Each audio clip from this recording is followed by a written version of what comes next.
Welcome to Digital Health Talks, where innovators and changemakers share how they're transforming healthcare through technology. Join Megan Antonelli, who will be shining a light on the good things happening in digital health.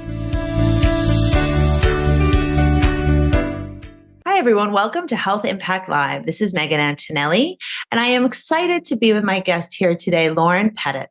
Lorren is a digital health product management executive whose fingertips are on some of the most significant assessment frameworks shaping American healthcare, from the HIMSS EMR adoption model to Chime's Digital Health Most Wired program. Lorren has been instrumental in creating the roadmaps that health systems use to measure and advance their technology maturity. Now, as head of the Smart Community Builder Initiative, he is tackling perhaps the most complex challenge yet, helping organizations navigate their journey from human-directed care to supervised autonomous environments. Lorren, welcome to the show. Thank you, Megan. Glad to be here. And so, I'm so excited to have you. Tell us a little bit about the Smart Healthcare Alliance. Is it the Smart Hospital Alliance? I just realized I don't have it in my notes. It's the Smart Healthcare Alliance. Right, I had it right first. Smart Healthcare Alliance. The Smart Healthcare Alliance is actually a new not-for-profit alliance that was formed at the end of last year, beginning of this year, under the direction of CEO Steve Lieber, formerly of HIMSS. So we have a really good track record of somebody who's been there and done that. The Smart Hospital or the Smart Health Alliance is actually home to the Smart Hospital maturation model.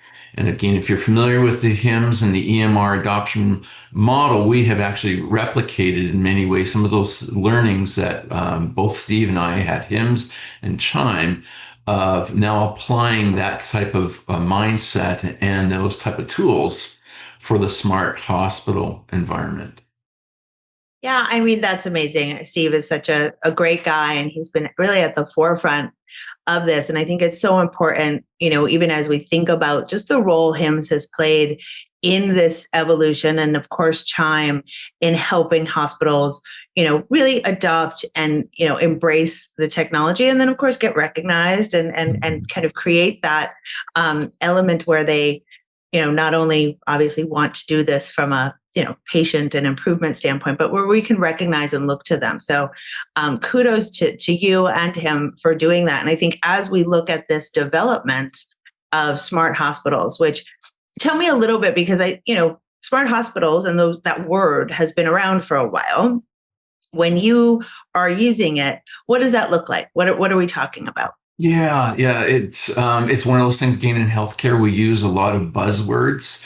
And so we have to be very careful that we are purposeful and intentional what we mean. So I will sort of differentiate between a smart hospital and, let's say, a digitally advanced hospital. Where digitally advanced hospital is actually using technology in the care of patients, and it could be the CPOE, this clinical practitioner order entry, different technologies. With the smart hospital, we're actually leveraging the technology to be more from a predictive standpoint.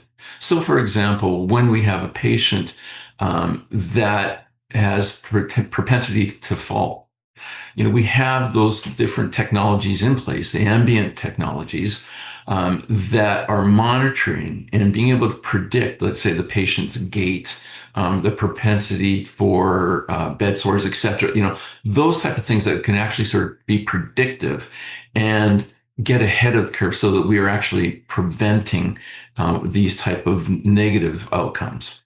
That would be just an example. Mm-hmm. Yeah, no, and I think it's an important distinction, and as we've watched the hospital, sort of digital transformation of healthcare in general, that sort of hospital unbound to, virtual health and hospital at home, as well as, what is going in the hospital. And I think you've mentioned this a little bit in terms of that a lot of other outside of the United States where hospitals are sort of being newly built, they tend to be a little bit more, ahead of the curve, whereas we're still, dealing with some legacy buildings that, maybe aren't ready for this yet. Talk a little bit Absolutely. about that. Yeah. Yeah. And if I can say sort of like the Indonesia and Malaysia, they sort of, they've been laying down the runway for smart hospitals. And so we certainly have an eye towards what's going on over there. I will just sort of say, we talked about the EMR adoption model and the smart hospital.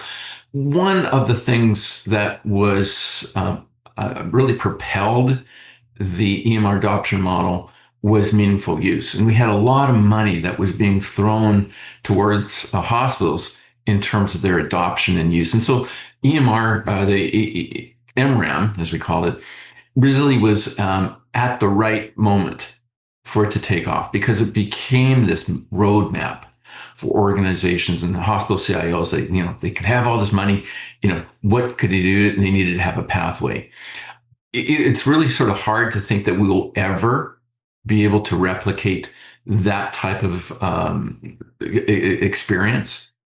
That said, though, that what we did with the MRAM has been be able to provide that sort of roadmap, a guide, and as well as benchmarking, so you can sort of see. And so that's what we've been doing with the smart hospital and with maturation model. And again, keeping an eye towards what has been going over in Malaysia and Indonesia, and that's been really instructive. But we also have our own stamp here in the United States and Western society, and so to be able to really sort of see how culture, how people, the domain, for example, part of the smart hospital, plays really significantly in really sort of the adoption and really sort of direction of how hospitals really will be adopting the smart hospital.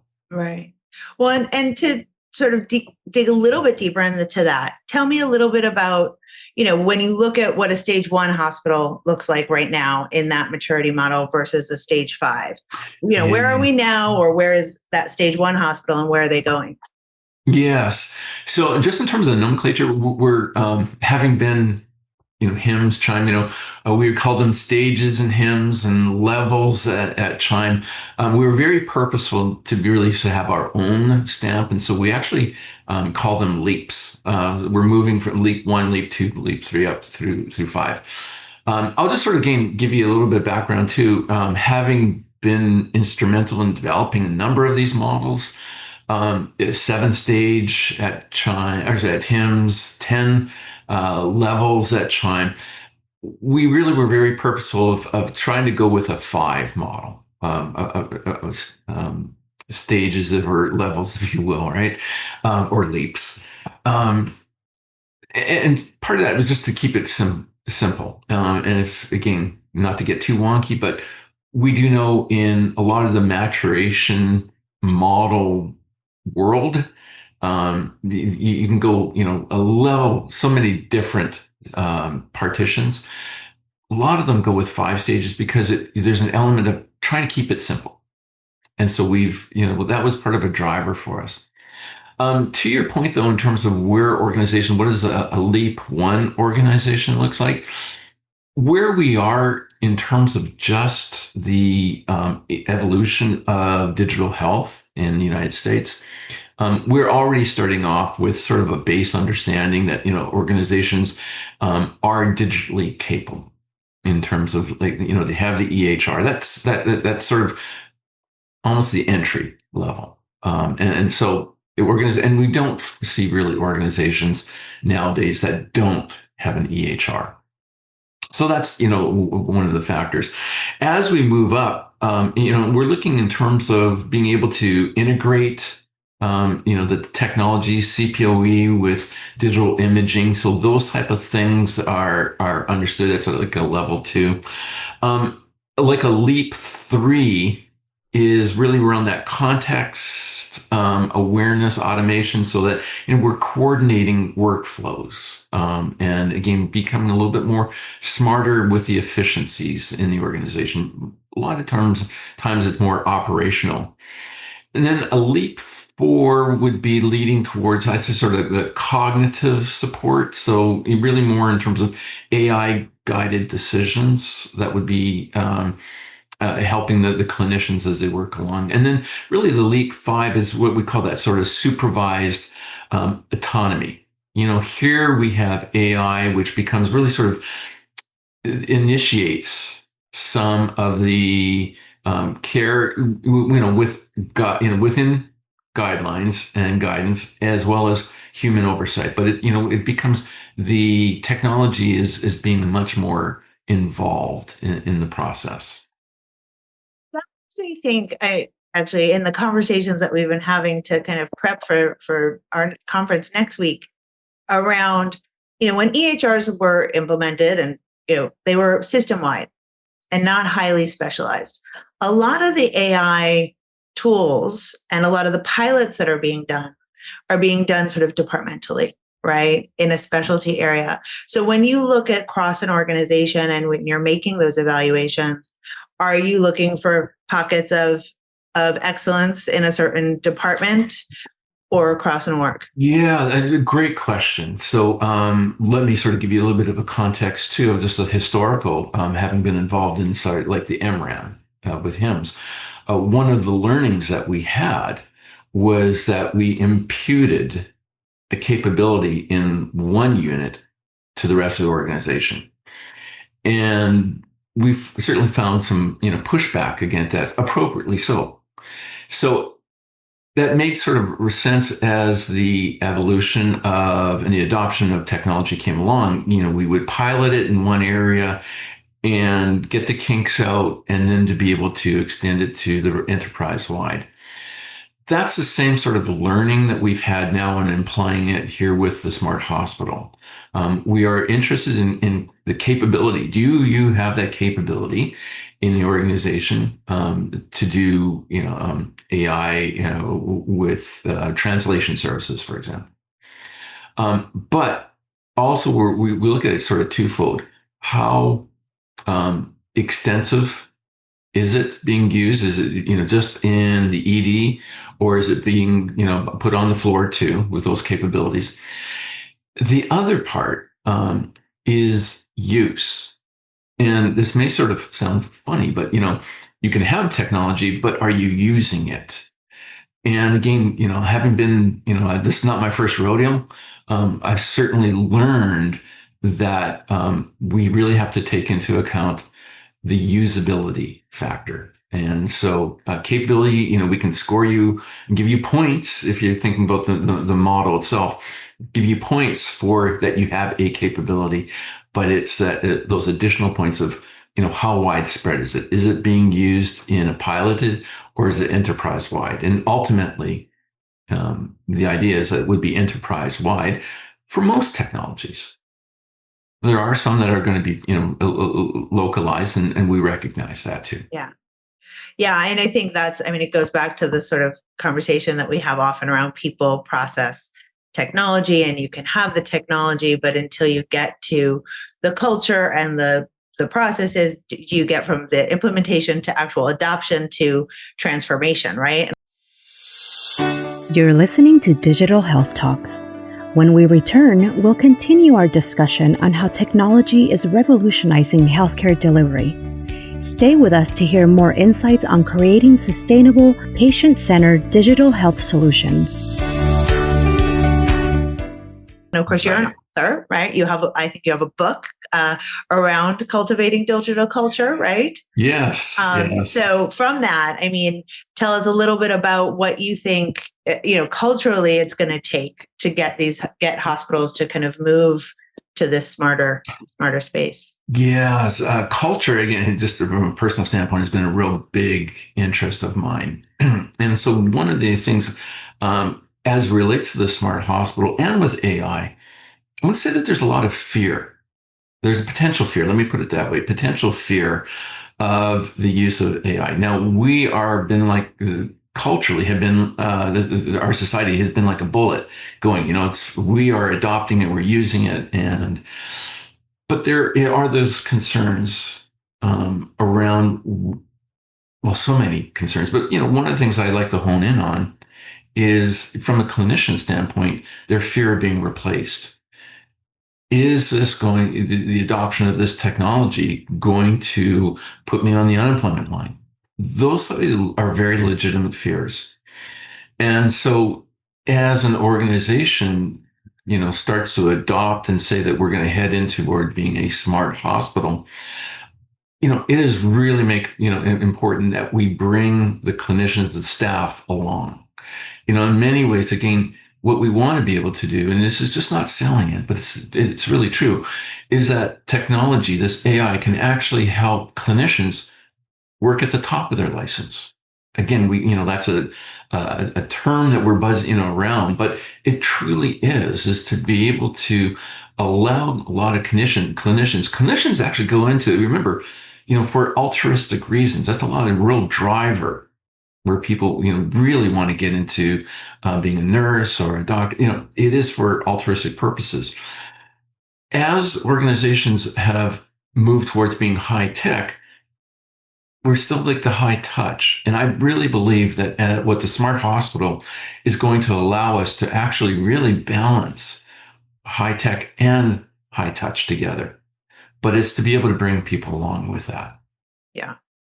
Yeah. And I think that's so important. And I mean, again, and I don't mean to keep, but it's learning the lessons the mistakes that were made kind of in EHR adoption as we look at this next transformation that's going to happen across the organization. And, I think we didn't predict the challenges that the friction between physicians and nurses and the EHR well enough. And this with the adoption of AI and kind of that discussion of an autonomous, system, the fear is there, right? Culturally.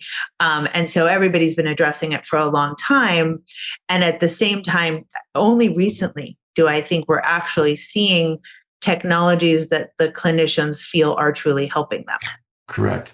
And if I may just sort of add one to that too, one of the main learnings too from, the adoption of the EMR was that a lot of organizations, CIOs, went ahead without really bringing in like the clinicians, getting their feedback, their input, and again, I sort of get it. It's like, hey, we've got these great tools to support you. Look what we've done for you. But as a clinician, it's like, this is my practice. This is my license on the line.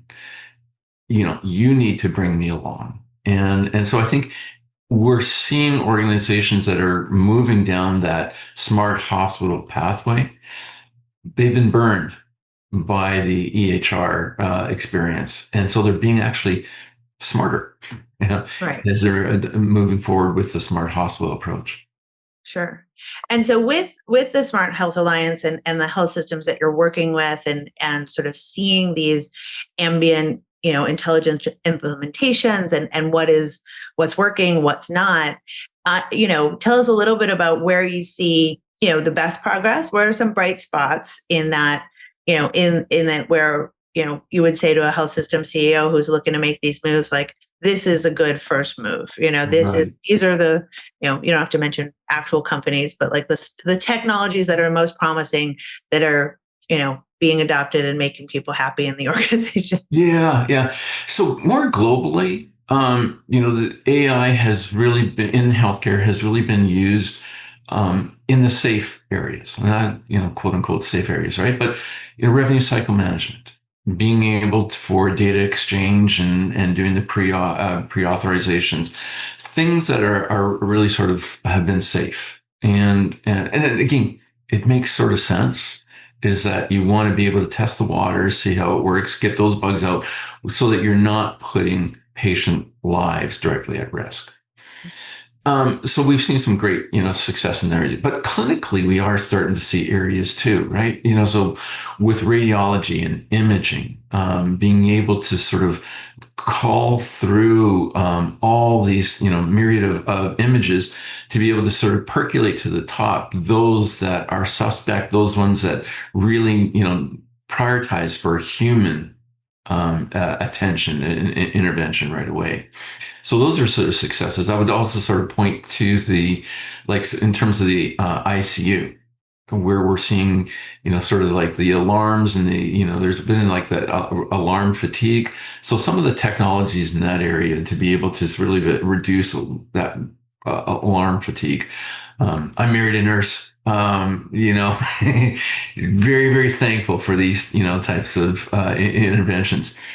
Areas that were, still sort of under progress would be, things such like the ambient, sort of the voice areas, being able to block out some of the other noise that gets into the way. And so, that's one of the areas I find that work is still yet to be done. And then one of the areas that's also really surprising is I would sort of put it around how hospitals are actually using the AI to be able to redirect the cleaning staff, to be able to look efficiencies and really cue them up in the appropriate areas. A non-clinical area, but we know how clinical, how significant having the room ready is for, getting people out of the ED, out of, the hallway medicine that has been so rampant in Yeah. certain quarters.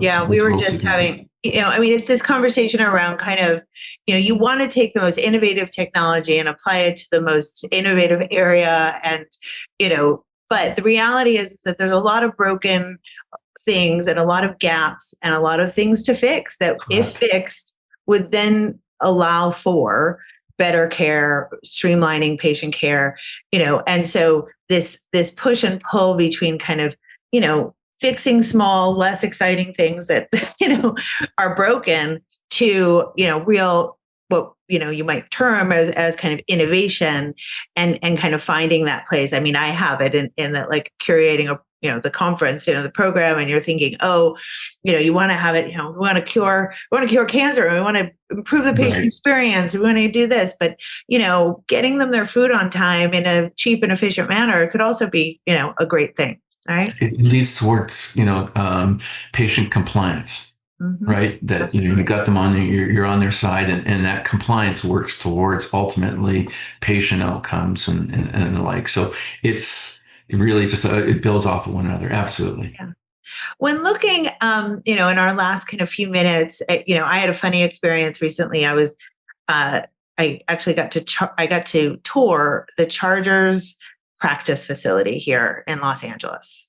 Mm. And as I'm touring it and sort of, going, ooh, football, and this is fun, what I realized as I walked through it was, in fact, that it was a $500 million building designed to keep these people healthy, right? The gym is the biggest. The field is the biggest, but the gym is this unbelievable setup where their workouts are tracked. Their, things are tracked. Their cafeteria, their foods are tracked. They put the foods in, the macros go to their app. I mean, it's Mhm. literally a healthcare facility, whether they, want to phrase it that Like it way. or not. They certainly don't want to call it that.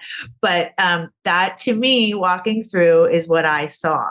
So when we think about what that smart hospital looks like and what the future looks like, where we want to both fix the healthcare system that is, we say all the time, is a sick care system. And then we have, what does the hospital of the future look like? Or, to make it not impossible to answer the question, just the healthcare facility that makes sense to people, Mhm. Mhm. that does that, both from a prevention standpoint, but also, of course, from a caring for sick people. How does that all kind of come together? What, when you Yeah. think about that vision? I'm going to answer it in two ways. One, I think from the hospital standpoint, the smart hospital, it still sort of will be a central hub where we will still have acute episodes, and it will be the place that people and society looks towards for interventions and like. I do believe, though, that we'll start to see areas of coordination, more of a hub, if you will. So the hospital at home, we've talked about, that's a growing area, right? Being able to remote care is going to be a real significant part, all tied back to where the acute component is, and where, to be perfectly honest, right, that's where the greatest dollar spend investment is going to occur. if you do it there, and then it's going to trickle out because we know. I'll answer this also in another way. And this is again from a personal standpoint interest. My first master's was in gerontology, study of old age. I have had a long-standing interest in the senior population and senior care. I do believe, and again, I'm very intimately aware of CMS's, their 5-star program for the nursing home, and how they calculate it, the measures and all that. I'm going somewhere with this, is that the nursing home is probably one of the areas where we have the best data, truly publicly available data, on the relationship between staffing levels, the input, and quality measures. Now, you think of it from a factory standpoint, labor input creates output, widgets. It's the same type of thing that we think about in healthcare. We have labor input creating quality output.